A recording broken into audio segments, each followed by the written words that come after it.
അങ്ങനെ അച്ഛൻ്റെ ഓട്ടോയും എടുത്തുകൊണ്ട് ഞങ്ങൾ മലക്കറിയൊക്കെ മേടിക്കാനായിട്ട് ഇറങ്ങിയിട്ടുണ്ട്. അപ്പോൾ അതിനകത്ത് മറ്റേ ഗ്യാസ് ഇല്ലായിരുന്നു. അങ്ങനെ ഞങ്ങൾ പമ്പിൽ പോയി ഗ്യാസ് അടിക്കാൻ വന്നേ. കൊട്ടിയത്താണേ പോയിരുന്നത്.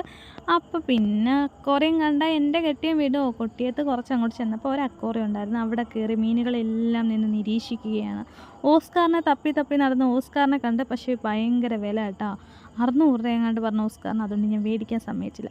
പിന്നെ ഞങ്ങൾ മലക്കറിക്കട വന്ന് അപ്പൂപ്പൻ എന്നെ ഇരുന്ന് കുറ്റം പറയുക, ഞാൻ എല്ലാത്തിൻ്റെ വില ചോദിച്ച് പിശുക്കി പിശുക്കി മേടിക്കുന്നു, ഞാൻ ഭയങ്കര പിശുക്കിയാന്നൊക്കെ ഇരുന്ന് പറയുക കേട്ടോ. പിശുക്കി എത്ര സെൻറ്റ് ഉണ്ടാക്കി മോളെ എന്ന് അപ്പൂപ്പൻ എൻ്റെ അടുത്ത് ചോദിക്കും. ഞാൻ പറഞ്ഞു പിശുക്കിയാലേ ജീവിക്കാൻ പറ്റത്തുള്ളൂ അപ്പാപ്പ, എല്ലാം കൂടി മേടിച്ച് എന്തിനാ വെറുതെ ചീത്തയാക്കുന്നത്. അങ്ങനെ നേരെ എനിക്കൊരു ബർഗർ കഴിക്കണമെന്ന് തോന്നി. അങ്ങനെ അവിടെ കാണാൻ നല്ലൊരു ക്രൗൺ ബേക്കറി എന്ന് പറഞ്ഞൊരു ബേക്കറി, അവിടെ അപ്പനെയും മോനെയും ഞാൻ കയറ്റി പോയി ബർഗർ മേടിച്ചുകൊണ്ട് വരാൻ പറഞ്ഞു. അങ്ങനെ രണ്ടുപേരും കൂടി പോവുകയാണ് ബർഗർ മേടിക്കാൻ.